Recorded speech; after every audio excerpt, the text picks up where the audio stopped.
বঙ্গোপসাগরে আবারও বেড়েছে জলদস্যু আতঙ্ক। ২৪ সালের ৫ আগস্ট দেশের বিভিন্ন থানা লুটের অস্ত্র এখন জলদস্যুদের হাতে। পুলিশের সেই অস্ত্র নিয়েই সক্রিয় হয়ে উঠেছে জলদস্যুদের বিভিন্ন বাহিনী। মাছ ধরতে গিয়ে দস্যুদের হাতে ধরা পড়লে নির্যাতনের পাশাপাশি মোটা অঙ্কের মুক্তিপণ দিয়ে ছড়া পেতে হয়। সাগরে যেতে ভয় পাচ্ছেন বরগুনার জেলেরা। বরগুনা প্রতিনিধি জয়দেব রায় তথ্যচিত্রে সুমন সিদ্দিকী বাবুর desk report. Colour expert dark sap এবং মাইল্ড অন হ্যান্ডস টেকনোলজি সমৃদ্ধ অরিক্স অ্যাডভান্স ডিটারজেন্ট পাউডার আপনার লন্ড্রি এক্সপার্ট। বরগুনার পাথরঘাটার উপকূলে সাগরে মাছ শিকার করে জীবন জীবিকা নির্বাহ করে কয়েক লাখ জেলে। ২০১৮ সালে সুন্দরবন সংলগ্ন এলাকা দস্যুমুক্ত ঘোষণা করা হলেও ৮ বছর পর আবারও সক্রিয় তারা। পাথরঘাটা উপজেলার সদর ইউনিয়নের নূর আলম খান গেল ২২ ফেব্রুয়ারি বঙ্গোপসাগরের সুন্দরবন এলাকায় মাছ ধরতে গেলে তার ট্রলার তাড়া করে জলদস্যুরা। প্রায় ৩০ রাউন্ড গুলি ছোড়ে তারা, তাতে গুলিবিদ্ধ হয় নূর আলম সহ ২ জন জেলে। দাও নিয়ে জ্বালা কাটতে দিয়েছি, কাটতে দেওয়ার পর যেই কাটতে দিব ঘুরে চালানো শুরু করছি, এই মেপি দিয়ে একদম গুলি শুরু করলাম। গুলি শুরু করার পর হের মাঝে গেলে তোমরা সব ভিতরে ঢুকে যাও। আমরা সব ভিতরে ঢুকে গেছি, পিঠে খালি গুলি আর গুলি চালাইতে আছে। ২৫ থেকে ৩০ রান গুলি তারা চালাইছে।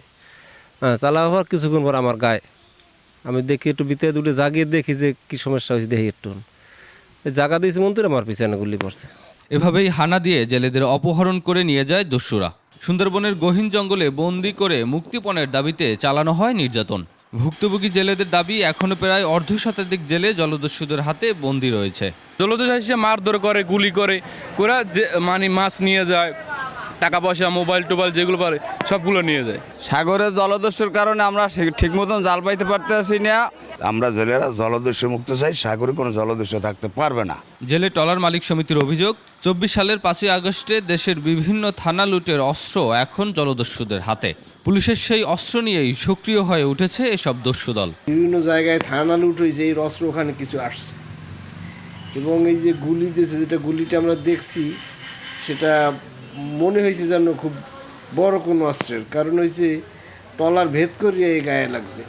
টলার বাইরে যাইতে চায় না, সাহস করিয়া ওরা গুলি টুলি দেয়, নানান রকম ঝামেলা করে এই ডাকাত বাহিনী। থানায় অভিযোগ দিলে ব্যবস্থা নেওয়ার কথা জানিয়েছেন পুলিশের এই কর্মকর্তা। সে যদি আমাদের থানাতে অভিযোগ করে আমরা অবশ্যই তার পাশে দাঁড়াবো। মামলা তদন্ত হবে, নিয়মিত মামলা তদন্ত হবে এবং বিকাশের সূত্র ধরে অবশ্যই আমরা এর সঙ্গে যারা জড়িত আছে তাদেরকে আমরা অবশ্যই আইনের আওতায় নিয়ে আসবো। এমন পরিস্থিতিতে দ্রুত কার্যকর পদক্ষেপ চায় ট্রলার মালিক সমিতি ও সাধারণ জেলেরা। সুমন সিদ্দিকী বাবু, ২১ টেলিভিশন।